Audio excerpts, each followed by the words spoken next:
Hi, my name is Norihiko Hibino. You are listening to XVGM Radio.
Welcome to XVGM Radio, where the bits keep coming. I'm Mike. And I'm Justin. And this is episode 110, Musical Therapy with Norihiko Hibino. Yes, I am so excited to be talking to Mr. Norihiko Hibino right now. We have a lot of really great music, both VGM and non-VGM, as you heard coming in here. This is kind of a huge moment for us, I think. A little bit, yeah. This is coming to us through Scarlet Moon, so we want to really thank Scarlet Moon Promotions for helping set up this interview and introduce us to this amazing album that Norihiko Hibino has created with the help of the group Gentle Love. Is that right? Is the group name Gentle Love? For this album, the name is Jazz Resort. Jazz Resort, yes. Okay. And this is volume 2, so you had a previous volume. Right. Okay. The track that we just played is called There's Always a Path. And again, that's from Norihiko Hibino's Jazz Resort Volume 2. We'll talk a little bit about how all this came about in just a minute. But as most of our listeners who are familiar with our composer interviews, we do a full dive into how the composer got started with just music in general. We talk a little bit about their experiences with video game music in terms of the compositions that they've made. And so we're going to do just that on this episode. So strap in. If you're a Metal Gear fan, you will be very happy, I think. Yeah. I'd like to think so. I'd say. This track, though, is very beautiful. I mean, you've got this amazing saxophone, which I'm a sucker for saxophone. You could put sax in anything, and I'll love it. Especially in jazz like this. The saxophone, I mean, it's like buttery smooth. Yes. I'm also a sucker for piano, just because it's one of the instruments that I play. The violin that you had in here was very, like, I got a sense of longing from it. Like this piece itself, all 7 minutes and 1 second of it, I thought was very powerful. And I know we're calling this musical therapy, and I gotta say, having gone to like my talk therapy earlier today and coming in for musical therapy, I'm having a lot of emotions, and I think that's what good jazz does. And I really like what's been put into this track here. We wanted to talk to you a little bit about how you got started first off with music in general. How did you get started with music, and what was your inspiration for becoming a musician? Okay. First of all, since my childhood, I never thought about becoming a musician or player. I was like a kid. I really don't like talking to people, and in the kindergarten, I usually close my ears. And I never want to talk to the people, and I always want my own private space and silence. So I was so bad at communicating with verbal language, but I think just because of that, music is my another language to express myself, and that actually made me into instruments. And I tried to do some other business, or I tried to work for standard company after I graduated the university, but it just didn't work out. like in the end, that using my instrument and using my music, that always makes me some business. And if I try to do some other thing, it always don't make sense. So that's how I became a musician. Wow. What type of music were you inspired by when you were just like, was it a lot of the composers we talked to, they're like, oh, I heard this band or this musical artist, and they're the ones that made me want to pick up an instrument and start playing. Do you have anything like that? Of course, the biggest one is John Coltrane, the saxophone. Oh, yes. Okay. Yeah. Rob Spring, that was really good. Yeah. Would you say that jazz is your favorite genre of music? Yeah. Jazz is just kind of my first big, influence when I was young, because my parents played some jazz record in my house. So that's my big start. I know the jazz scene is pretty big in Japan, and also jazz fusion is pretty big there too. There's a lot of That's right. there's a lot of composers that I've talked to over the years from Japan, either on like Twitter or social media or through interviews, who have said that jazz fusion is one of their biggest influences. Bands like, I think it's T Squared and Yeah, but actually, T Square is like 80s, and my experience is way before that. And I was so inspired with like 50s jazz, 50s and 60s. It's more like, it's like a player's voice through the instrument. Yeah. And the classical music is like more like established and well designed, so it sounds beautiful. But the 60s and 50s jazz is more like, rough, but it has a lot of humanity in it. And like I said, music was my another language. So expressing myself with music is very, very important key to me. So that really came to my heart. For sure. Yeah, I feel a lot of that because, like you said, music is like another language, and I mean, I kind of grew up hearing that music is a language that kind of crosses barriers. Like, you don't need to speak the same language to be able to get emotions across in really good music. So you can play or write something speaking one language, and you play that for someone who doesn't speak your language, and they'll still understand what you're trying to say, or that that you can provide those emotions to them via the instruments. And that's a sentiment that I hold near and dear, and I really I like the fact that you brought that up, because I haven't heard that in a long time. So it's always cool to hear things that you believe from other people. Yeah. Good. So we're going to go through a bunch of different tracks from video games through your catalog and talk about them and get the story behind the creation of these songs, and maybe how it relates back to not only the album that you've created here with Jazz Resort Volume 2, but also just in general your career with video game music as a composer. And we're going to kick it off with one of my favorite tracks. This is from Metal Gear Solid Ghost Babel. It was called Metal Gear Solid here in North America. This came out on the Game Boy Color in 2000. And this track is called Infiltration 2. Now, this is the only track that we spoke with Hibino about, and he said that, just for the listener, he's not 100% sure if he recorded this, or if he composed this, or if it was his boss, Kazuki Muraraka. So we're going to talk about Kazuki as well as Mr. Hibino when we get back.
All right, welcome back. That track was Infiltration 2 from Metal Gear Solid Ghost Babel that came out in the Game Boy Color in 2000, and it's by either, or maybe both, our composer of the day, who we're speaking with, Norihiko Hibino, as well as Kazuki Muraoka. Do you recall any of your time working on this track with Mr. Muraoka? Actually, he was my boss, and he was more like, you do this, and you compose this kind of music, and you try to listen this. And he basically gives me direction, and I composed. Oh, okay. So it was composed by Norihiko. Mr. Muraoka likely has a credit for sound direction, I'm guessing. Yeah. But in this time, we didn't really use a sequencer to program the game. We have to use a special editor for the game to like prepare the sound waves and do the programs. And Mr. Kazuki Muraoka is more like a sound programmer.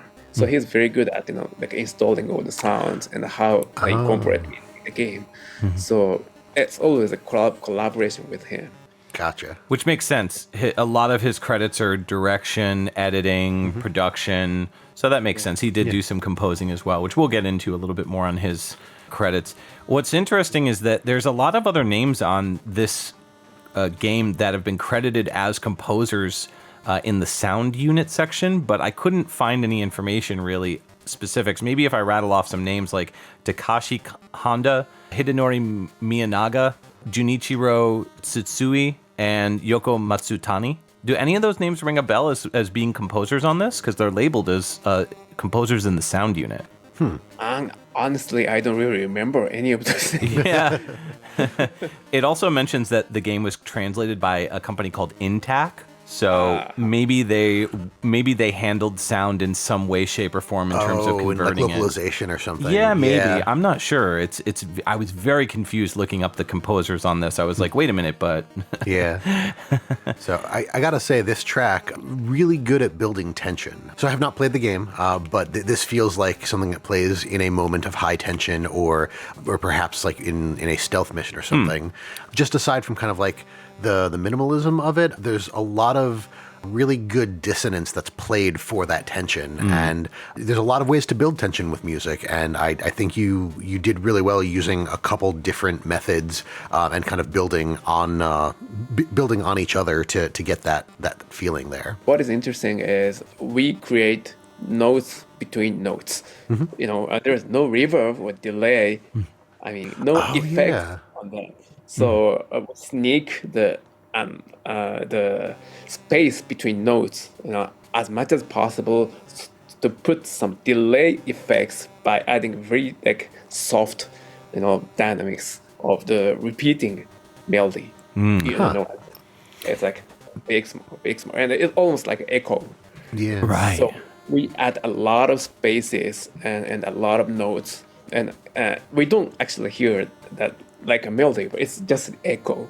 Yeah. So that really makes a feeling of like infiltration. Yeah, that's really cool, because I remember I've heard that before, and I completely forgot that these sound chips don't actually have any built-in like echo, so all of that echo effect and all that reverb is just literally you doing that in the programming. And when you're not thinking about that, it's this is really cool, it's got all this stuff, and then when you remember, it's not just that music, like it is just that music, but it's not just that music, it's all of those effects are actually built into the music, which is a lot of work. And Kazuki Muraoka is really good at those programming, so he gave me a lot of idea in composing those songs. Nice, cool. Now, this was your first soundtrack when you joined Konami, is that right? Yeah, exactly. Okay. When they put you on this project, tell me what that was like working with Mr. Muraoka. It sounds like he kind of just gave you the full responsibility of working on it. So did he kind of guide you in any way in terms of like, I want it to sound more like this or like that? Well, actually, when I started this Ghost Babel project, I already knew that we are making Metal Gear Solid 2, Sons of Liberty. Right. And I was supposed to work with Harley Gregson Williams, who is a Hollywood composers, and he asked me in the beginning just try to copy and make it exactly sound like Hollywood film score. So I did a lot of transcription, and I made a track so that it sounds exactly like Hollywood score. And that actually made me a lot of insights about how I build up the tracks like Hollywood film. Okay. That actually really helps my composition and goes level too. The sound dramatically shifted between the Metal Gear and Metal Gear Solid games. The newer games have a more cinematic approach, as you mentioned, whereas the older games leaned heavier on melodies and harmonies and maybe building up tension through like surprise meetings and things like that from characters. Do you find it more challenging with newer games to bring more memorable melodies that the older games have? Or do you feel like maybe the newer technology really kind of brings out different levels of your compositions? Of course, newer technology makes me much more easier to express any of the melody and feelings, because it has a lot of variation in dynamics and depth. So it's always good. But up to the point, maybe I should say up to the point that Metal Gear Solid 3, because we could try a lot of things within the like stereo track thing. But after that, like there's almost no limit between like game sound and film sound. And game sound becomes more and more like atmosphere and not like thematic melody, melodic approach, which I don't really enjoy. Was there ever a time when either any sound director on any newer Metal Gear game or maybe Hideo Kojima said to you, like, we want to throw in like a throwback kind of track, like an old school kind of Metal Gear song that kind of sounds like the old games? Actually, in terms of working with Mr. Hideo Kojima, he was very like conceptual. I mean, he always has something he wanted to do in his game, and he want to try to express or convey through the game. And he always talks about some like, for example, in Metal Gear Solid 3, he always talks about 60s and James Bond. Oh, yeah. and was culture and what was happening in those times, and the music, like surfboard music, or, all the cultures around it. And he was trying to, express what was happening at that time. And rather than he says like Metal Gear Solid music has to be like this, or he never said like that. Okay. He always thought about those concepts. Okay. Oh, wow, that's really cool. Just a little bit quick about the game. So Metal Gear Ghost Babel, even though it's called Metal Gear Solid in North America, it is its very own side story for the series. I don't necessarily think it's canon to the story, which is a shame because it's a really good game and a really great story too. Basically, there's this government project called Babel, which is basically going to bring back Metal Gear. But there's this organization called the Gindran Liberation Front. And so they end up stealing the prototype, and that way it can't be finished. And their plan is to use it for evil. So Solid Snake gets brought into Outer Heaven, which he's had to infiltrate before. And he's joined by another character named Chris Jenner, who is kind of like the Meryl Silverberg of the game. She kind of helps you here and there. She's a member that survived the Delta Force team that was sent in to get the prototype.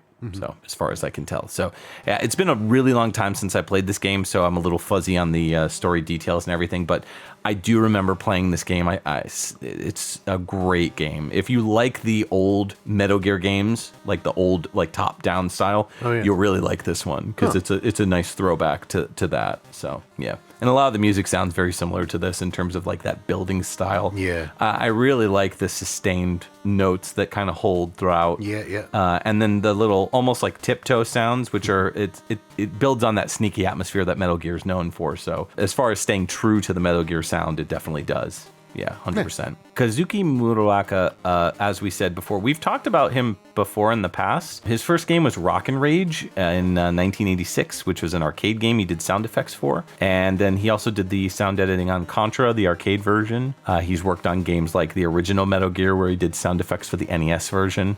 Gradius 3, he was the sound editor on that. Parodius, Snatcher.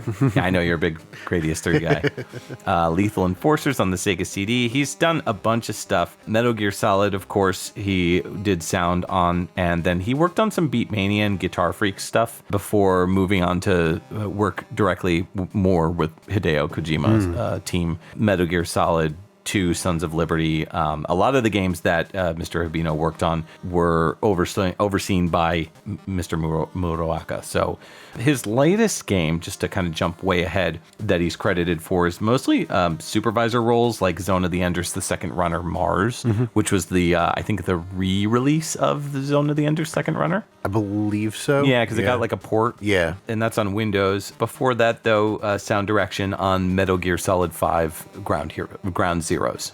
All right, so let's go ahead and move into our next track. This is going to be Justin's pick. What do you got? Yeah, speaking of Zone of the Enders, this is actually going to be from the first Zone of the Enders, which came out on the PS2 in 2001.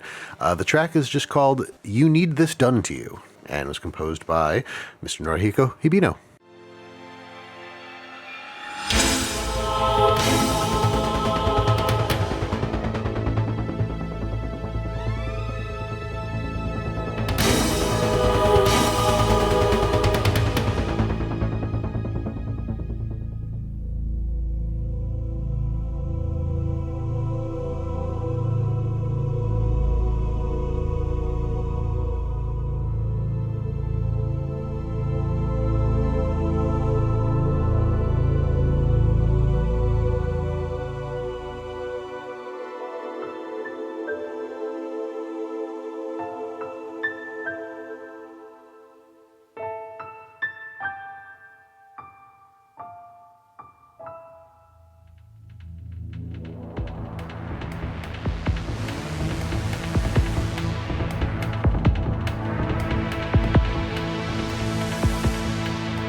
Welcome back. That was You Need This Done to You from Zone of the Enders, the 2001 game on the PS2.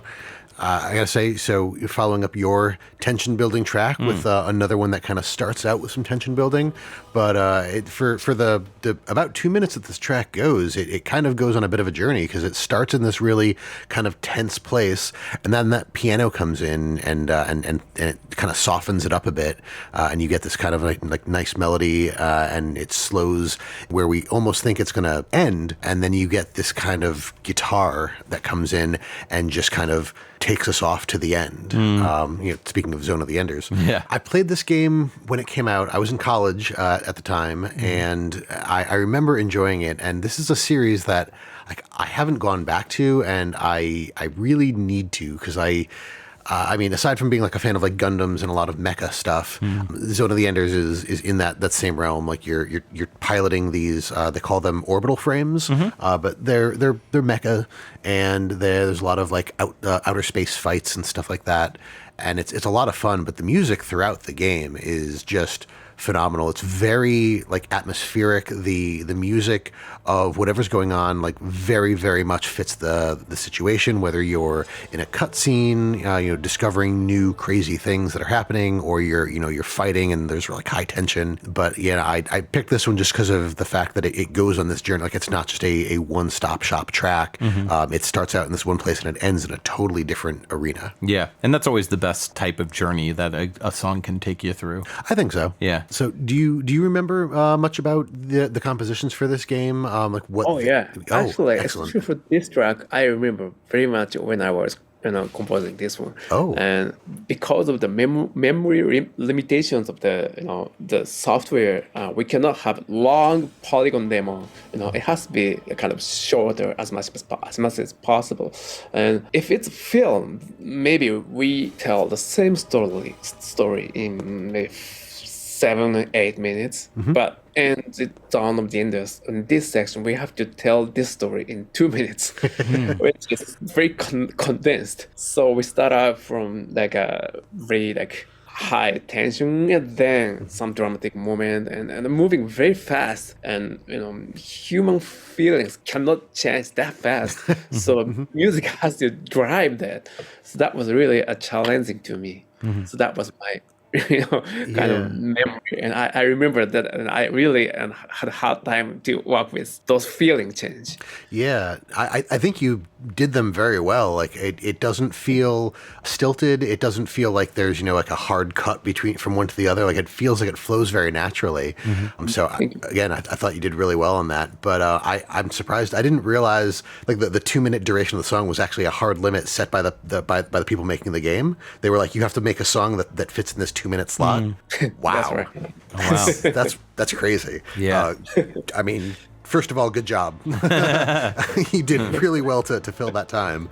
When it came to creating a song like this, as compared to, at this time, when this game released, the Metal Gear Solid 2 Sons of Liberty demo was included, at least in the North American version of the game when it released. I'm not sure about the Japanese version. So you were working on that game at the same time as working on this. How was it bouncing back and forth between those two projects? Or was it like you were working on Sons of Liberty and finished that and then you moved on to Zone of Enders? Or how did that work? I don't really exactly remember, but sometimes I work exclusively for Dawn of the Enders, or sometimes, for example, I do Dawn of the Enders in the morning. Maybe in the afternoon, I do some maybe beat menu kind of thing. Okay. Then maybe in the evening, I do a little bit of Metal Gear. Sometimes like that. That must be fun, though, because it gets your mind thinking like, okay, I've got to move from this type of music to this genre. I mean, doing like Beat Mania, for example, it's much more dance-oriented. So you've got to kind of pick up the pace and then maybe cool down a little bit for Metal Gear, kind of wind your evening down. So it's kind of like you can plan your day's moods based on the tracks that you're composing. Yeah, so it's really fun. Yeah. Let's get into our next track. What do you say? Yeah. Yeah. So this next one is from Ninja Blade. This came out on the Xbox 360 and the PC in 2009. And this is going to be the main theme.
Okay, welcome back. That was the main theme from Ninja Blade, the Xbox 360 and PC game that was developed by From Software that came out in 2009.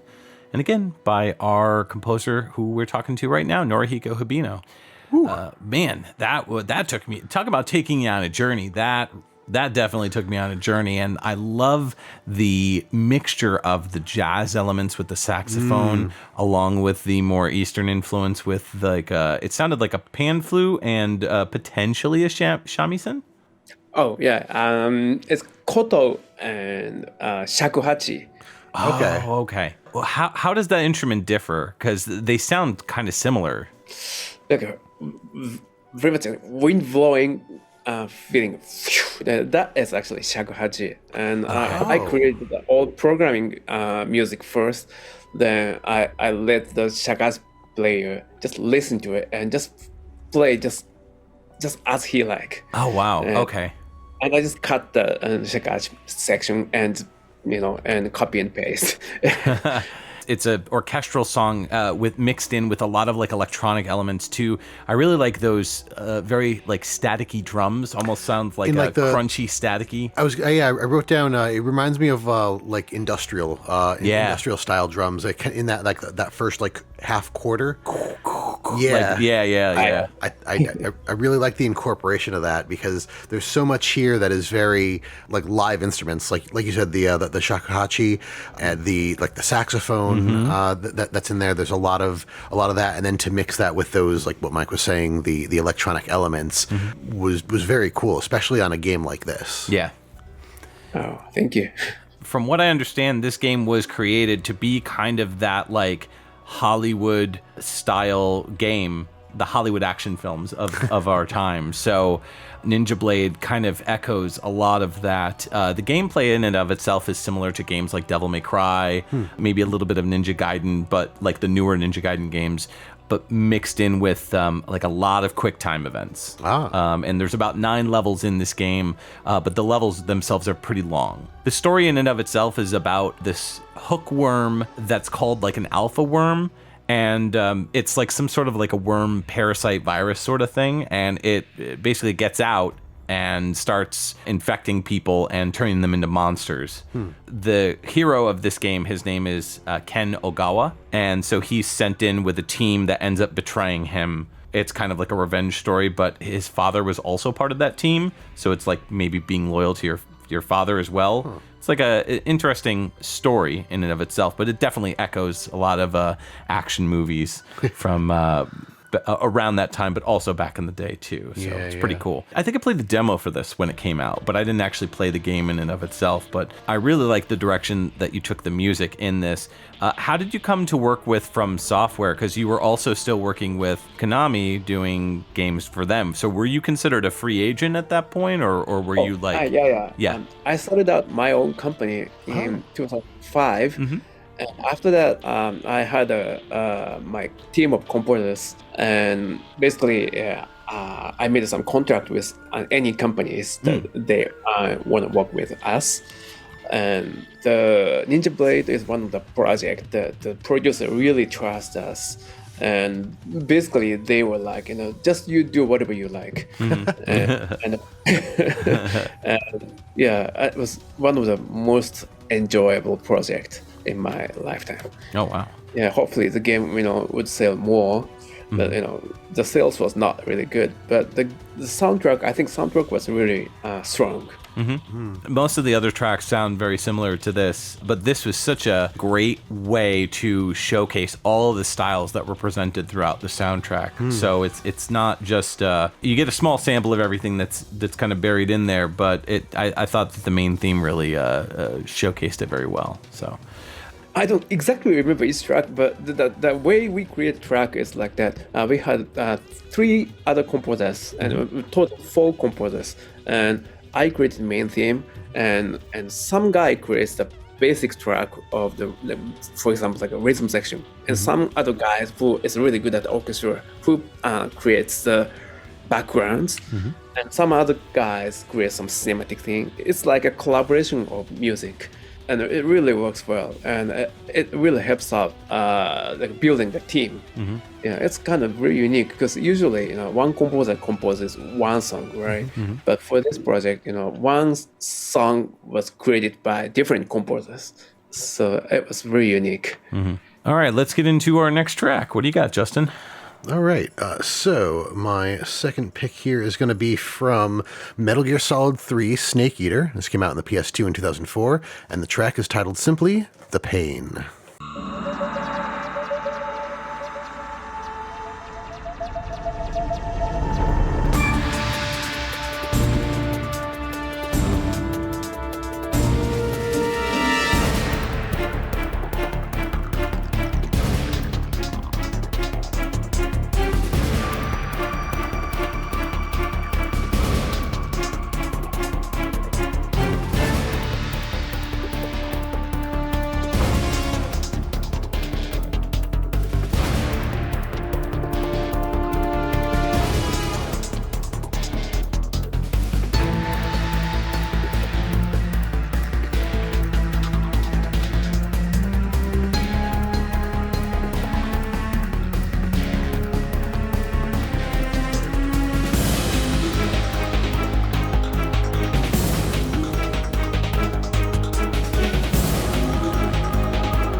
Welcome back from that track. That was The Pain from 2004's Metal Gear Solid 3 Snake Eater that came out on the PS2.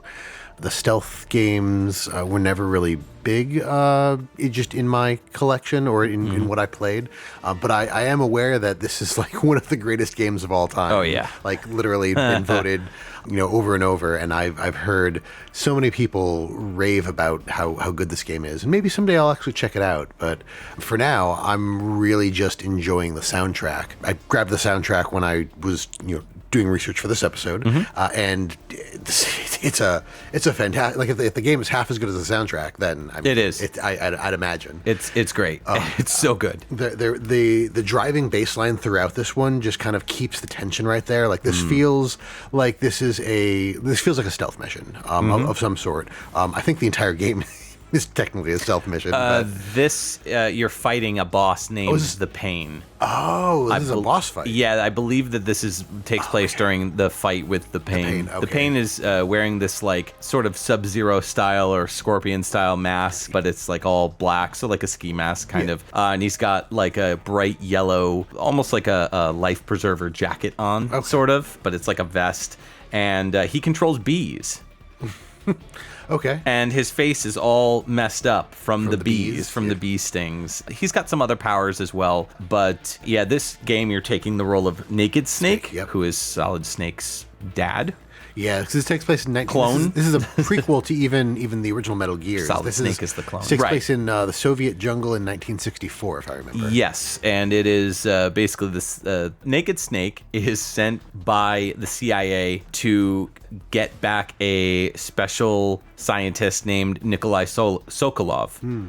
Who is basically working on this new weapon. And so he gets captured, I believe it's by the USSR. And so Naked Snake has to go and try to get him back. And then you end up finding out that the boss, who is like in each of these games, like Big Boss, the boss, right. The boss ends up switching sides. And so now you have this like gut-wrenching feeling because you've got to take out, not only, get back Sokolov, but try to take out the boss. So it's been years since I've played this game, so don't quote me on all of that. That's a very brief memorization of off the top of my head from what I can recall. I definitely remember playing through this game and loving it. It was great. I mean, Metal Gear Solid 1 will always be my favorite, but this is like right next to it as far as like the Solid series. I remember I pre-ordered there was a version that came out here in North America called it was Subsistence, I believe, which had a bonus disc that came with, like, you could watch all the cutscenes like a movie. Yeah. In addition to that, it came with Metal Gear 1 and 2 on the MSX. Oh. You could play them as well, which is a really cool bonus. I think that was built into the actual game as an unlockable with that version, though. Phenomenal game, great soundtrack. I really love, there's this moment in the song where you've got this, like, do, like, rising kind of, like, thumping bass. That right there really brought a little bit more melody to a track that has a very like electronic sting to it, if you will, but it also is mixed with like all those orchestral elements too. There's a little bit of electronic in here, but I felt that the focus was more on the other stuff. Like this felt like a very bombastic track to me. With that brass section was just very, very much in your face, which I really love. I mean, I'm a low brass player. I was also kind of curious because as I was listening to the song and thinking about the setting that we're in, I wanted to ask what kind of influence or did the setting of the game, this 1964 Soviet jungle setting, have much of an influence on the music, or like what was the correlation there? Especially for this track, it's more related to the age. Like 1964 and what was happening in that time, like the instruments, the sound of the guitar is very like rough, like glam rock sound, and the drums is like kind of a bit cheap, like a drum and bass sound. It's never be a rich sound, but it just set in the kind of groove in the song. The brass section is kind of almost reminds me of a James Bond soundtrack. There's always a brass section in it. So it's all those elements of that time era is just put into the game. And the boss fight, the Pain fight, is like kind of long fight and just chasing the Pain. Sometimes he appears, sometimes he disappears, and kind of ongoing battle. And it's not like very high tension, and it's more like sustained, more sustained tension. So we keep this kind of same tension for a long time, but not super high. So the track has to be a bit uplifting, but not too much. Yes. So kind of very difficult to set up that feeling. So that we have to keep the very high energy boss fight for the rest of the boss. So The band is kind of in between. So that was kind of a challenge. Regarding this game, it's getting a remake supposedly this year where it's going to be called Metal Gear Solid Delta Snake Eater. And it's, I believe, being developed in-house with Konami. I'm not sure who is left in Konami that's developing games because a lot of their games now are being outsourced to third parties. Like their IPs are being outsourced just to, make things cheaper for them because they don't have to develop in-house. But I'm curious, has Konami reached out to you to work with you on maybe bringing that music that you created for that game to this new remake, or have you had any interaction with them since about it? Well, actually, I don't really work with Konami anymore. Okay. Because some other people want to work with them, so I don't really chase them. Okay. So there's a possibility that your soundtrack may be replaced with, because I believe they own the rights to it. Do you own the rights to this soundtrack, or no? So then most likely they'll use that soundtrack, or maybe like remaster it or remake it in some way, shape, or form. It'd be a shame if they didn't include it because it's great. Yeah. So, but at the same time, it's like it's a bummer because all the people that worked on it at that time, a lot of them aren't involved. So, because I don't think Hideo Kojima's involved or anybody. So, I mean, because they left. I was gonna say they parted ways a while ago. Right. Yeah. So the next track we're going to be playing is from a game that I'm also familiar with. I played it when it came out. It's called Boktai: The Sun Is in Your Hand. This came out in the Game Boy Advance in 2003, and this track is called The Count of Ground-Soaking Blood. Ooh.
All right, thanks for joining us back on our episode where we're interviewing Norihiko Hibino and talking to him not only about his video game career with video game composition, but also talking a little bit about his album that we will be playing another track from in just a bit, Jazz Resort Volume 2. We got an intermission coming up. Yeah, that's right. So Boktai, The Sun Is in Your Hand was the name of this game, and it came out on the Game Boy Advance in 2003, and this track was called The Count of Ground Soaking Blood. There's a lot of elements in here that I wanted to discuss. Primarily, the sound here is an interesting mixture of what I believe is Game Boy, like original Game Boy music, the original chiptune style. Yeah, I wrote this down too. Yeah, and it also has different elements of what I believe is samples from the Game Boy Advance sound library, the dug-a-dun, dug-a-dun, like stuff like that. Can you tell us a little bit about like the composition style that you used here? Did we get that right? Like, is it a mixture of those two, of the Game Boy and Game Boy Advance hardware? For the Game Boy Advance, we could use some sound samples, more longer one. So we could actually install and use it in a song. But we cannot have like the whole piano or full orchestra. We only can have some 1 or 2 samples per song. Yeah. So we basically the pitch shifting. So if it make it low, then it sounds really like dull sound. And if it's high, very like in a pretty peaky sound. But we actually utilize the effects intentionally and use a sound, sound sample and a different pitch so that it makes interesting effects. So that was kind of our experiment.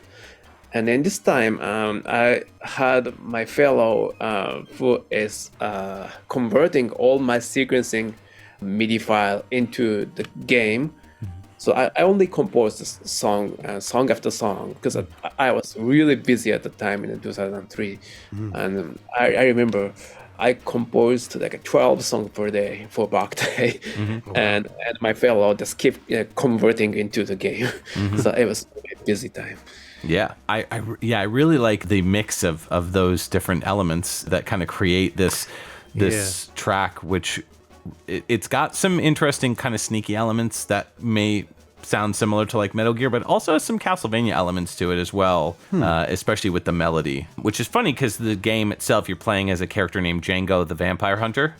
And this game was very unique. This is another brainchild thing from Hideo Kojima, where the cartridge in and of itself could pick up sunlight. Yeah, it had like a solar panel on it. Yeah, and so depending on if you were outside playing the game in bright light, like enemies would be weaker, whereas if it's dark out, like enemies would be stronger. Yeah. And I believe depending on when you played too, it made it so that you could do different things, like maybe unlock certain puzzles during the daytime versus the nighttime, that sort of thing. So kind of taking what like Simon's Quest did and like putting it in actual reality. Right. It's pretty neat.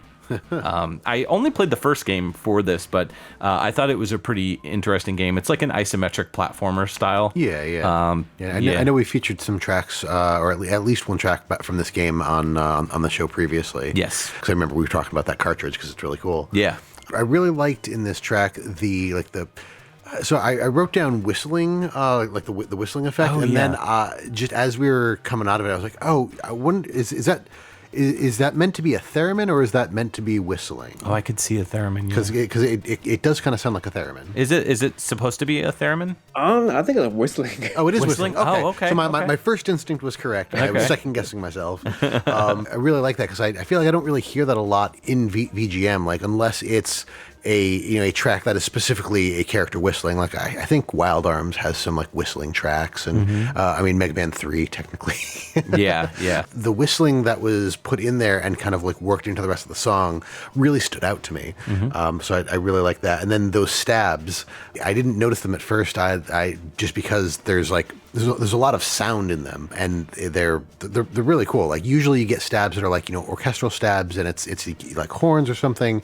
But I feel like there was a combination of like percussion, like woodwinds and brass. We're chiptunes and whatnot. So, but there was a lot in those stabs, which it kind of enriched the entire experience because when they start coming in, it starts getting a little bit more frantic and a little bit more chaotic, which I like. Yeah.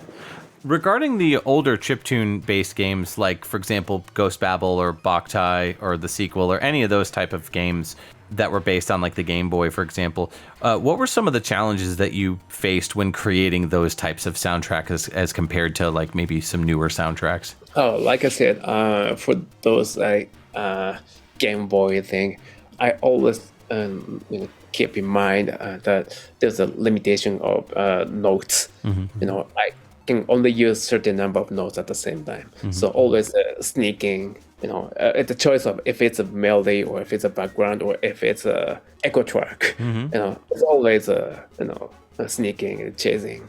So I need to spend some time to think about that. But for the new game, I just put all my energy to creating something. So it's just a bit different, Yeah. But I kind of like both. Yeah. When it came to sound on the Game Boy Advance, many developers tend to, it's kind of hit or miss when it comes to creating these songs, because the Game Boy Advance in particular, I noticed that some stuff sounds very like MIDI, very Super Nintendo, and other stuff sounds a little bit different. There's a lot of people who say, for example, like Castlevania Harmony of Dissonance, which I love that soundtrack. It's got a great soundtrack. But the sound itself, not the compositions, but the way that the songs were implemented into the game sound a bit muffled, a little bit muddy. A lot of people complain about. I think they sound pretty unique to the soundtrack. But when you compare it to like other Konami soundtracks that released of not only that series, but games like Boktai, for example, this sounds very clean. Like Boktai sounds very clean and different than a game like Harmony of Dissonance. And I know that Harmony of Dissonance was composed by somebody different, but was at any point in time, did any of you compare, like, were you working around that same time with any of the other composers, like, for example, Mishiro Yamane, or I can't remember the composer's name, the other composer on Harmony of Dissonance, but basically any of the other composers that were working on Game Boy Advance at the time? Did you guys compare notes? Yeah. Mitsuru Yamane is actually a good friend of mine, and it's just the different approach of how you create the music, because Mitsuru Yamane is more like classical oriented composer, so she creates songs on sequencer, and maybe she don't think too much about how she implement the sound into the game. Okay. Like Yuzo Koshiro, he's also a very good friend of mine. He's really like programmer oriented, so he really think about how it sounds like when it implements into the game. So that is also a calculation of the composition. So it's a totally different approach, and in terms of the clarity of the sound, and if you think about those implementation as well, it always sounds good. But if you don't think about that, it sounds muddy, because it ends up with using a low frequency, and we cannot really utilize benefits of all the samples that we actually implement, all sorts of things. Which is exactly what you were trying to avoid with Boktai, right? Right. Right, exactly. Yeah. Okay. So it looks like we're going to go into our next track, which is actually going to be our intermission track. So we're going to listen to another song from Jazz Resort Volume 2 by Norihiko Hibino. This is I Miss You.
All right, that was I Miss You off of Norihiko Hibino's recent Jazz Resort Volume 2 album that came out just last year in 2023. Mm-hmm. I really like this track. Yeah. It almost has like the Girl from Ipanema kind of vibe to it a little bit. You know, it's got a nice bounce and step to it. It's a little bit more rock. I don't want to say rocking, because it's not rocking, but it's got a little bit more sway. Sway, yeah. That's the word, sway. Definitely got some sway. Yeah. Yeah, I really like the warmth of the saxophone throughout this. Like, the saxophone is kind of the primary voice here. I mean, we switch back and forth between that and the vibraphone and the violin, but I get more sax than anything else in this track. And it's so warm. Like, the title track being I Miss You, I feel like the saxophone is like pining. It is doing the missing, it is doing the pining. Yeah. And I like... Earlier I talked about how buttery smooth the saxophone was, and in this one it makes me feel nice and warm. And then on top of that, you get like the vibraphone that's being played adds a little bit of playfulness to it. So it's not just like a sad song, like, oh, I miss you and I'm so sad. It's like, I miss you, things are good. It's kind of like I Wish You Were Here type of a song. Right. Not the song by Pink Floyd, but the sentiment of I Wish You Were Here. Yeah. No having a cigar. Yeah. You're not going to go far. Sorry, Justin. Yeah. How did this all come about in terms of working on the Gentle Love project? From what I understand, you're playing this music in like a hotel or something like that, like in a Oh lobby? yeah. Could you tell us a little bit about how this all came about? I think it was 2021. It was all the COVID-19 crisis, and all the hotels and the musicians all kind of lost their job, and the hotel was really had a hard time in business, and they were looking for some other ways to recover. And we were discussing, and we watched some YouTube and some hotel in Europe, or not as a hotel, it's like a Paris or something, and it's a circle building. And they had a nice garden in the building, and people watching some live concerts from the balcony of the circle. That's cool. It was really nice, and I showed that YouTube to the hotel manager, and this is it. If people will watch the live performance from the room, and they had a really big garden there, and we play at the garden, and the people were watching live from the room. There's no trouble. Yeah. So and we sit like once or twice a month, and live performance and daytime and night, and whenever we do the live performance, it was sold out. Oh wow! And people really want refreshment and some like a soothing moment, and that actually became another brand of the spa. And we always played in the same group, so we kind of got together, and we shared the concept that we are providing like a healing. I mean, we're not doctors, so we cannot heal the actual of diseases. But the hot spring itself, it's called Choseikan, and that is very famous for some hot spring with some good radiation in it. And some people who have cancer come and stay for a long time, and actually that helps them heal the sickness, or at least it doesn't go bad. Right. And it's well known as a healing spa. And we also share the concept together, so we are providing some comfort and healing and some peace, and also we pick up some of the music that people will know in those 50s and 60s. And not only the famous songs, we also create some new songs that within the same concept. Was there something you wanted to do differently with this volume of the album instead of what you did with the first? Was there something you wanted to do differently? Actually, we intended to create 4 albums eventually. Okay. Because in Japan, the 4 seasons, spring, summer, fall. Oh yeah. It has to be distinctive for each season. So we finished 2. So we were gonna record two more. So would this one be This is summer, right? Coming into autumn. Autumn. Okay. Oh, okay. Yeah. So The first one is early spring. Oh, okay. Okay. Yeah, I was guessing summer because there's a track called Summer Moon. Right. That makes sense. Yeah, and just to clarify, Mike, I think you said a hotel, but Norihiko was talking about a hot spring. And so they were playing in what's called an onsen. Okay. Which is like a hot spring. Okay. Yeah, there may have been a translation thing, because I think I was talking to Jason from Scarlet Moon about it, and he's the one that's mentioned hotel. Yeah. If I recall. I can't remember. A little different. Yeah. But yeah, I mean, those are supposed to be relaxing already as is, and then to add this really nice jazz music to go with it, we're lucky people didn't pass out and drown. Right. This is really, really nice. Very relaxing. I love it.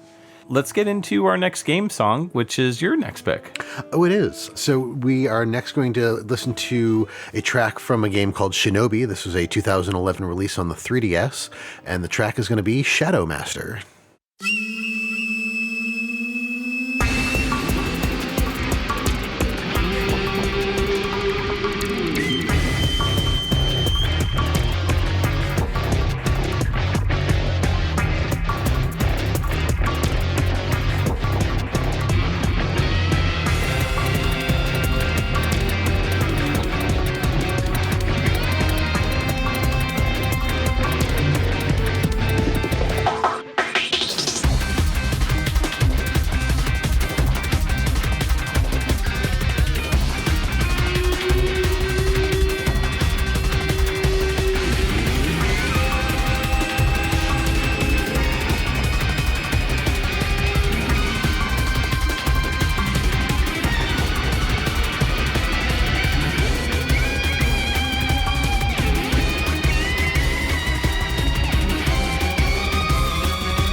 All right, that was Shadow Master from 2011's Shinobi on the 3DS. A bit more fast-paced than what we've played so far. A little energetic. A little bit more of a traditional Justin pick. I tend to go for the more high-energy stuff, and this is no different.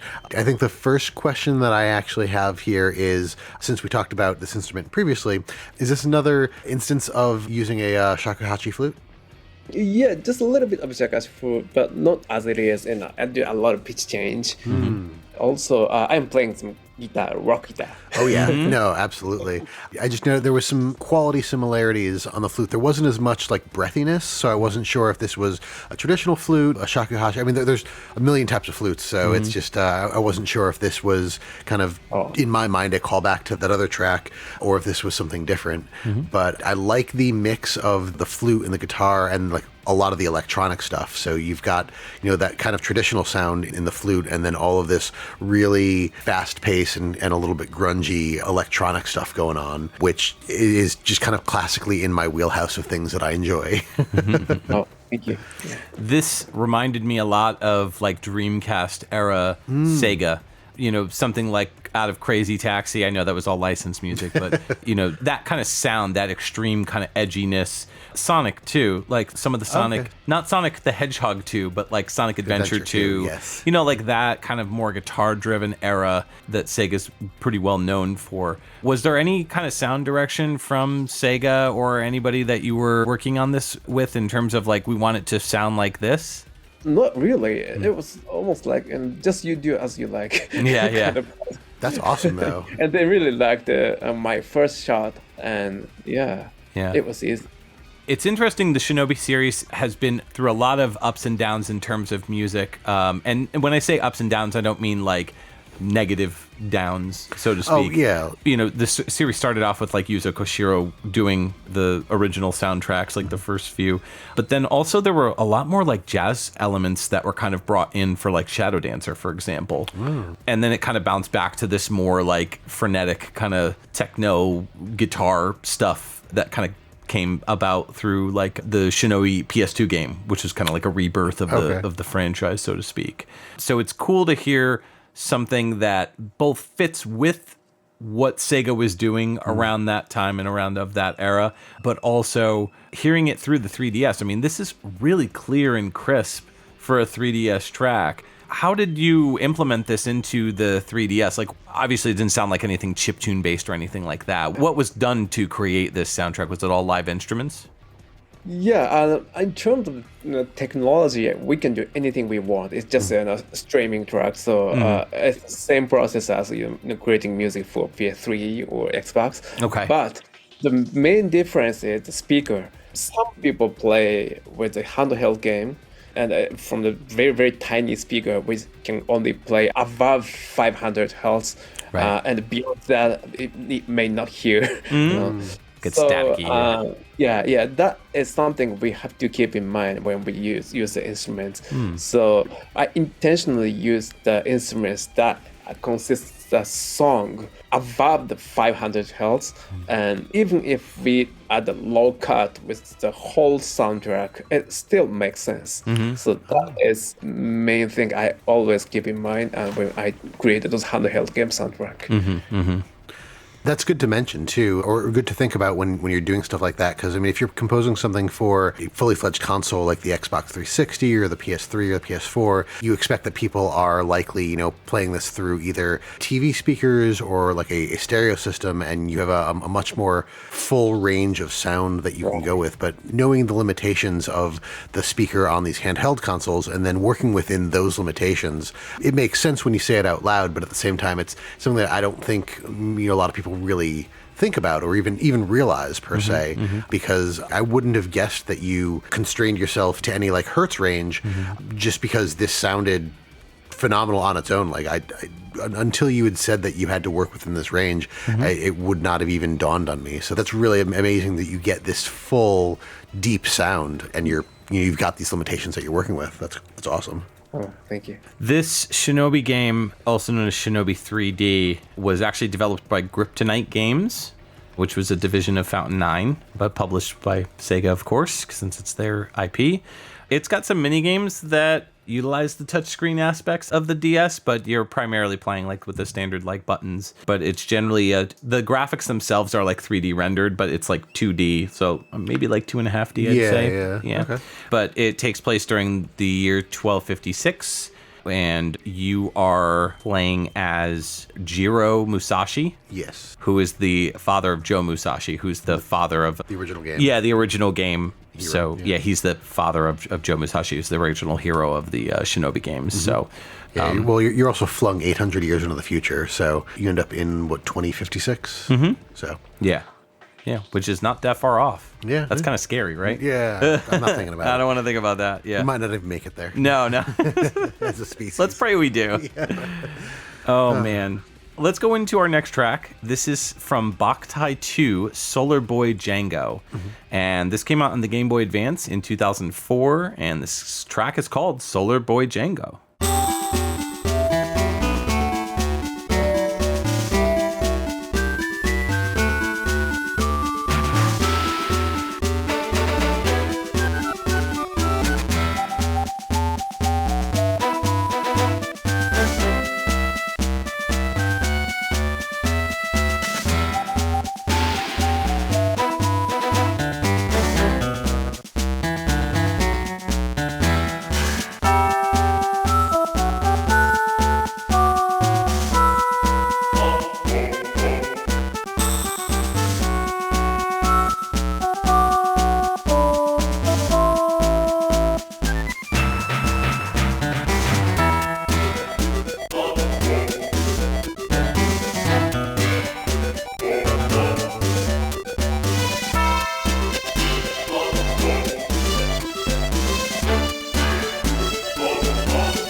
Thanks for joining us back on our composer interview with Norihiko Hibino. That was Boktai 2 Solar Boy Django. That came out on Game Boy Advance in 2004. And again, that track is Solar Boy Django. Kept it nice and simple there. I really like this, not just because it has kind of pacing like a Metal Gear track, but it's got a lot of Western elements too that I love. It's very cinematic, like a Western movie, but having it play out with the more traditional Game Boy sound style really kind of brings a different level to this track. I love this. 100%. Yeah, I love the Western feel. It actually reminds me a lot of the music in the SNES game Tin Star. Oh, yeah. Okay. But better quality. I mean, more sound processing on the 3DS, obviously. Sure. Or the Game Boy Advance. Was this GBA? Oh, this is GBA, right? I'm thinking of my last track, which is 3DS. I like Westerns in general, but the Western influence on this track was just really cool. Like, I like the guitar samples that are used in it, the vocal, I don't know if that's samples or MIDI. Those I always find funny whenever they're in a track, so it's just like a little bit of musical comedy to me. And then the thing that actually surprised me about the track were the guitar bends when you had the guitar and it was, kind of twang to it. And that really kind of drove home that Western feeling, but it was just something that I didn't expect to hear just because of how the track sounded and how it was laid out. I'm kind of used to things like the NES doesn't really do, and not that it's an NES, but right. I was in that headspace of you don't really have those kind of capabilities, and then it happened and I was like, oh, that's so cool. Yeah. Were you kind of inspired by any soundtracks in particular, utilizing the Western motif for this? Oh yeah, a lot of Western movies, of course, as you can tell. It's because Mr. Kojima was like a director of the whole game, and he was really talking about those Western movies, and not just about the sound and what is going on and what is the spirit of the Western movies, what try to convey throughout the movies and the atmosphere and all those things, those Western movie a little bit sad stories behind, right? So the Solar Boy Jungle also has a little bit of sad story behind. So kind of, same taste in it. So not only imitating the Western movie soundtrack, but also I try to capture that kind of essence that those film has. Okay. I hope I did it okay. Oh yeah, no, absolutely, for sure. This game is a direct sequel to Box How the Sun Is in Your Hand. And in this one, Django is going back to his hometown of San Miguel. And as he's arriving, he is confronted by a vampire who he doesn't know. And he ends up taking the solar gun and he uses it on Django. Now, even though he didn't get hurt, he gets this thing given to him by Zazie, the sunflower girl, called a solar glove, which allows him the opportunity to enchant weapons like a sword or a dagger or something like that with the power of the sun. So that's kind of how this one goes down as far as that goes. I believe he doesn't have his gun in this one, or at least not in the beginning. So I haven't played this one personally, so I don't know, so don't quote me on that. But I've only played the first one, and it's got the same style of the gameplay, like isometric platforming. So it came out a year after the first one, so I would imagine that they are fairly similar games. Yeah. There's a few other composers labeled on this one, such as Shuichi Kobori, Masashi Watanabe, Kazuki Muraoka, Akihiro Honda, Waichiro Ozaki, and Nobuko Toda. So yeah, that's some of the other composers that are labeled on for this one. I actually had a bit of a question about Konami and the environment there, and this is going to sound weird, but what was lunch like at Konami? Did you guys have a cafeteria where you would go and order food, or did you bring your own food? How did that work? This is a weird question. As far as I remember, there was a cafeteria, but not only for Konami. It's for a whole employee in that building, and some other companies, people also come. But I personally didn't go to the cafeteria because, like I said, I don't really communicate with people. I just went out alone and go some shop and some eat, some lunch. Right. So usually programmers and designers, they get together and they talk a lot and in lunchtime, and they had a fun time there. But, right. That's cool. I had my own composing room, which is exclusive for me, and it's all soundproof and it's locked, so nobody can get in. Yeah. So quite different environment. Yeah. I've heard the hours were pretty wild back in the early days of Konami, but you started there later on, more in the late 90s, early 2000s. So would you say that the environment in terms of the grueling hours of working were pretty similar? I've heard all these stories about developers sleeping under their desks and stuff that, that sort of mentality. Yeah, I heard that in the 90s, there are like that, and the people said that they slept on the floor at night. Yeah. And in my time, I only did that, sleeping on the floor maybe twice or 3 times for the project, really in the end of the line. But I think now these days, the law doesn't allow that kind of, work environment. Right, yeah. Now it's quite different. Yeah. All right, let's get into our next track. This one's jumping over to Platinum Games, and you picked this one. What'd you get? Yeah, so we're going to listen to a track from Bayonetta 2. This was a Wii U exclusive from 2014, and the track is called The World's Beginning.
listening to XVGM Radio.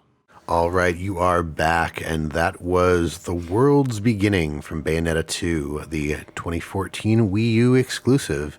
Definitely on the opposite side of what I normally go for, but this one just very simple, very kind of haunting and creepy. And I kind of liked how simple it was. Like, you just kind of have that droning piano note going on throughout the entire thing. And then again with this flute that just kind of comes in and provides a little bit of flavor and a little bit of story. I kind of wish I knew the story or, had played the Bayonetta games, because now I'm like, have all these like visions and ideas in my head and what's going on here. And it's probably a lot simpler than anything I can cook up. But I picked this one specifically because of how minimalist it is and the feelings and emotions that you can get out of something with just very little going on. Mm-hmm. In regards to the game itself, it's a direct sequel to Bayonetta, the first one, yeah. She's trying to locate the gates of hell so that she could save her friend Jean. So there's a bunch of other characters that come back from the first game, and she uses these guns that are like, she has guns in her heels, she has guns in her hands, she has these magic abilities through her hair. Basically, her costume is her hair. Right. It's very much in the realm of like a Devil May Cry type of a game. Yes. From what I remember. Cool games, just not things that I ever really deeply got into. Mm-hmm. But this one, I remember being surprised when this was picked up as like a Nintendo exclusive, because the idea behind the game, and I mean, there's more to it than that, but just the idea of this woman who gets less clothing the more magic she does. I was like, that's not a very Nintendo thing. Well, Nintendo's dabbled with mature elements, right. For sure, over the years. And I think Nintendo always looks for like mature titles that are going to be like really well made games that they can put on their platform and go, hey, this is a mature game, it's for a mature audience, but it's a good game. Right. Going as far back as like Resident Evil 4, Conquer, Conquer's Bad Fur Day was a very mature game. Well, Perfect but Dark. that was in the N64 days. In the N64, they did a lot more experimentation with that kind of stuff. True. Yeah, but like later on, Yeah. Especially during like the Wii U era, I think they were just trying to grab anything they could because the Wii U kind of struggled in terms of performance compared to the Wii. So I think that them working with Platinum Games, basically they funded the game, from what I understand. Like they published the game in order to make sure it could exist. Now, this was composed by you exclusively in terms of the soundtrack, or were you working with other people, like with your company that you worked for? Or worked with? And for the entire soundtrack, our team created. So some of the other composers also got involved. But for this track, I'm actually so glad that you picked up this track. This is exclusively composed by me, and it's all live recording. And in fact, this was the recording session which I also recorded my first sound therapy album with this member. Okay. Yeah, That's really cool.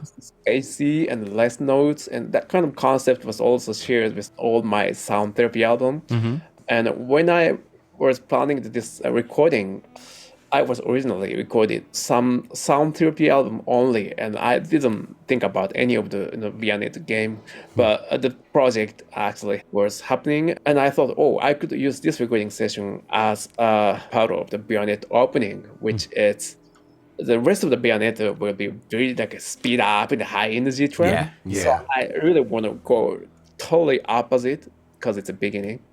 So I think it's a good balance. And I recorded in 24-bit 96K, which I was surprised by listening to the sound from the monitor speaker in the studio, which I never felt in 48K.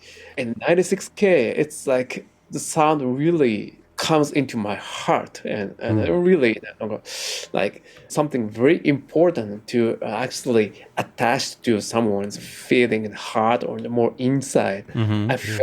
I felt kind of, the feeling in this recording, and I dived into all the research of those inaudible high frequencies, and that with all my development of sound therapy thing. Oh, wow. That's amazing. I didn't know that. I'm glad we could get that story out of this because, that's the recording stuff, and just knowing that this was kind of done in some kind of conjunction with the sound therapy album. That's amazing. What were some of your musical influences, and have those changed much as the years went on? We talked earlier about how you were influenced by like John Coltrane. Yep. Would you say that as you worked on more soundtracks that your genre taste maybe changed in terms of your musical influences? Of course, in the course of composing all the like Metal Gear kind of style soundtrack, I studied a lot of like Hollywood film, like Harvey Brooks and Williams and or other composers. That was, of course, my big influences. That's for sure. But at the same time, I really tapped into some club jazz, what you call style, in the UK and in Germany. So that was also my kind of big influence, which is very like unique with drum and bass sound. And especially after I composed whole Bayonetta 2 soundtrack, and it was so intense. And in the 3 months, and I kept composing whole day. And I was so exhausted after that. And that was kind of my big change. And at the same time, I was doing some research for the sound therapy. In terms of changing my career into a sound therapy artist, my big influence was actually harp therapy. Have you heard that? Harp therapy. It's a therapeutic harp. Oh, wow. Okay. Yeah. Playing harp in a hospital for the dying patients. That was one of my big influences. Yeah. Okay. All right. We're going to move into our final Metal Gear track. Oh, yeah. This is from Metal Gear Solid 2 Sons of Liberty on the PlayStation 2. This came out in 2001, and this is the track called Fortune.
All right. Thanks for joining us back on Musical Therapy with Norihiko Hibino.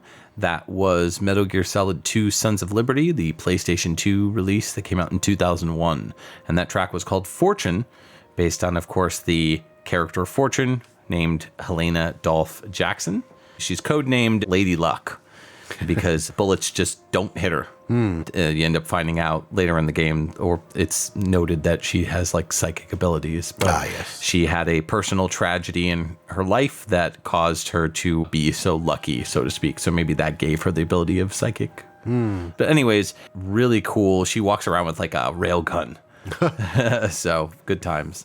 This track, though, great stuff. I love that it's starting off almost like it's Jazz Resort Volume 2 style, you know? It's got that jazz with the saxophone and everything. Really smooth, really enjoyable to listen to. And then it kind of kicks into something that's a little bit more familiar in terms of Metal Gear Solid franchise. And as the track kind of goes on, when that comes back with that saxophone, it really kind of seals the deal, you know, really kind of makes it feel like a beginning and an end around that saxophone, which I really liked. So what are your thoughts on this one? Yeah, I mean, I think you kind of covered a lot of my thoughts there. I liked that this felt like something out of a film noir at first, just with that saxophone, just either somebody at the bar being watched or somebody keeping an eye out. Yeah. And then this kind of like more classic Metal Gear Solid, like military type theme comes in with those drums, that just dun dun and all that. Yeah. And you get into this like military mindset for a little bit, and then it kind of just fades back into this noir saxophone. We talked a few times about the songs taking you on a journey from here to there to there. Sure. And this feels like another kind of a journey where you're starting at one place and then you're leaving, but you're coming back, like you're ending in the same place that you started. Right. But you still feel like you've traveled a bit, as opposed to just staying in one spot. Yeah. Can you tell us a little bit about this track in terms of creating it? Yeah, like you said, the Fortune has a personal tragedy, and there is no time in the polygon demo that we can explain, how she felt and all those things. It's a really short amount of time, and we have to tell everything about her. So starting out soprano saxophone with a sad melody, and Fortune doesn't talk a lot, so the music tells what she's like, kind of an icon of the character. So, and the Mr. Kojima really liked that idea, and I think throughout the game, I think soprano sax is the kind of the representative instrument for the Fortune. So I think it worked quite well. In relating this back to the Jazz Resort Volume 2 album, have you ever had a situation where a developer approached you to create a soundtrack that was entirely like jazz oriented? Not really, because I never brought my CD to some video game developers. I only play music for the on-saying guests. So I feel like it would fit really well with like a pool game or billiards. Oh, yeah. Maybe a puzzle game, or really like a detective game, like a Hotel Noir type, or Hotel Dusk. I think it's called Room 215 or something like that. Yeah, that sounds familiar. Yeah. So I think, that would be fun. That'd be cool. I have one more Konami related question, and it is an extremely selfish one, and I apologize to Justin. But my favorite series is Castlevania. Have anybody at Konami ever asked you to participate in any way, shape, or form in Castlevania? I'm just curious. Actually, there were no chance that I got involved in Castlevania just because the building, the creating the game was totally different, and apart from the different Tokyo area, so we really had no chance to get in touch with. But I also know the producer very well, but they have their own team, so I really don't have chance. But oh, you're talking about Koji Igarashi? Oh yeah. And of course, I mean, Michiru Yamane was always the lead on all those projects that he was doing for Castlevania. But I mean, at one point in time, Yuzo Koshiro was involved for Portrait of Ruin. So I had to ask, since you had mentioned all these names like Michiru and Yuzo and everything, that you're friends with them. So I was like, I wonder if like he ever, got asked like, hey, you want to do a track or something? Yeah. That'd be cool. Well, actually, when I was in Konami and I was like really stayed in the room, and the team really wanted me to compose more and more and more and more songs for the games. I mean, same company, not for other company. So no, I was not allowed to join some other projects. So that was kind of limitation. Okay. Gotcha. That makes sense. All right. We're going to get into our last pick, and this is Justin's final one. What do you got for us? All right. So this is going to be the most recent game in our episode. This is a 2023 game that came out on the Switch and PC called 9 Years of Shadow. So this is going to be called Hibino's Theme. Cool.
All right, that was our last video game track of the episode. We have an outro that we'll be going out on, but obviously we won't be coming back to talk about that. So this was Hibino's theme from 9 Years of Shadow, the Switch and PC game that came out in 2023.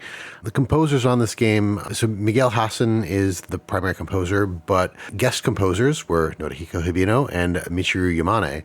So I also just learned that both of those guest composers are NPCs in the game. Oh, so cool. Now I'm going to pick this game up because it looks like a lot of fun. It's a Metroidvania. It's got a neat story, but the fact that they put you and Michiru in the game as NPCs is really nifty. That's neat. How did that all come about? The developer asked Jason so that I can join the project, and they will create some icon for me. And just they sent me a brief description of the character, and they let me do whatever I want, just according to the script. So, yeah, the soundtrack has to repeatable. So that's the only thing I need to think about it. But other than that, it's quite straight ahead, jazz style. And I really enjoy that. Yeah. Yeah. This was great. And it definitely lines up perfectly with Jazz Resort Volume 2. Yeah, I was going to say with just this, again, kind of minimalist, just a saxophone and a piano, and really that's all you need. This just has that warmth and that smoothness on the saxophone again, and the piano really kind of just ties it all together. I agree. Yeah. Yeah. Very cool. So that brings us to the end of our episode. So what we normally do on XVGM Radio is we pick our favorite track from the list of songs that we played, and we usually let our guests go first. So of these tracks that we picked, Mr. Hibino, what would you feel is your favorite? I think number 9, Fortune. I do really like that track. That's a good one. Yeah, I haven't heard this track for a long time, but today actually I really enjoyed this. Yeah. Did it bring you back a lot of memories of creating it? Yeah. Exactly. That's cool. Justin? Yeah, that's funny because that's what I was going to pick as well. Oh, okay. I really like that. Like I said, that kind of circular journey of this, this noir like saxophone, and then the more Metal Gear sounding stuff, and coming back to the very jazzy noir stuff. Everything we picked today, I have to say, was very solid. I really enjoyed everything that we had to listen to, but just because of that very small and very profound journey of the Fortune track, that's exactly what I was going to pick. I think I'm going to go with your Metal Gear Solid 3 Snake Eater track, The Pain. The Pain, yeah. I really like that track. Something about it just really grooves great. But I also really like the Boktai 2 track with those Western influences. Really good, too. Yes, that's actually a close second for me. Yeah. Cool. Well, what were your favorite picks, listener? Let us know in our various social medias. And we want to once again thank so much to Norihiko Hibino for joining us on this journey through his music. And we wanted to give him the opportunity to tell you guys what he is working on or promote anything that he's got going on. So the floor is yours. Right now, I'm working on a lot of like a therapeutic approach of music. And please check out the YouTube channel on Heaven on Earth. And a lot of music videos and some Just Resolve and Gentle Love performance there. So yeah, that's kind of my new movement. And you guys can check that out in the links down below on our website, xvgmradio.com, or just anywhere that you see the notes, you'll find the links there. Yep, yeah. We will link to that as well as any socials for Mr. Hibino. Absolutely. And again, thanks to Jason from Scarlet Moon for reaching out to us with this opportunity. It's always appreciated to hear from him. Oh, absolutely. Yeah. And again, thank you for your time and your patience with this episode. We know it's a long one, but we really appreciated you chatting with us about your compositions. Oh, thank you so much. It was really fun to me. Yeah. Good. I'm glad we could share that fun. Yeah, absolutely. So we'd like to take a moment to thank our Patreon patrons, without whom this show's continued improvement would be impossible. They are Cam Warma, Jordan and Anson Davis, Rage Cage, Kung Fu Carlito of the Heroes 3 podcast, Scott McElhone, Chris Myers, Brad Austin, Chris Murray, Llama Adam, Marcus Stewart, Nick Davis, and Ryan McPherson. If you would like to become a patron, you can sign up at patreon.com/xvgmradio. There you can see the different tiers as well. Just $1 gets you a thank you at the end of the show and access to our monthly live shows. You can visit our website, xvgmradio.com, where you can listen to all the episodes and learn more about your hosts, as well as any of our guests or composers that we've had on the show. If you'd like to reach out to us, you can always email us at xvgmradio@gmail.com. If you've liked what you've heard, please consider giving us a review on iTunes. You can join our Facebook group and chat with other VGM lovers at facebook.com/groups/xvgmradio, where we talk about everything from current game news to sharing awesome VGM tracks or just talking about the podcast itself. You can also find us on Twitter and Instagram. Our handle on both of those sites is @xvgmradio. If you don't have any other social media or just want to try something unique, check us out on our Discord group chat. Links will be in the show notes. All right. Well, this was an awesome time, but we got more awesome times coming up on episode 111. Justin, what are we doing? So, next month's episode, you will hear a bunch of modern retro stuff. We're going to take some tracks from games that have come out recently that are styled like older games. We'll probably do a retro modern and flip the script on that and do some games that came out recently for older consoles later in the year. But for now, it's going to be more of the indie 8-bit, 16-bit, 32-bit, both in look and sound type games. Yeah, I think we're going to keep the sound in and of itself under 32-bit. So it's going to be mostly chiptunes, though. Yeah. Chiptune style stuff. So yeah. Should be a lot of fun, and I'm looking forward to it. Yeah. And then just earlier in the month, a little over a week ago, if you missed it, there was an XVGM After Dark. We listened to Ninja Gaiden 2 and 3 from the NES. So go ahead and check out that at my Twitch channel. If you missed it, it's twitch.tv/shock83j16, and it'll be one of the recent VODs.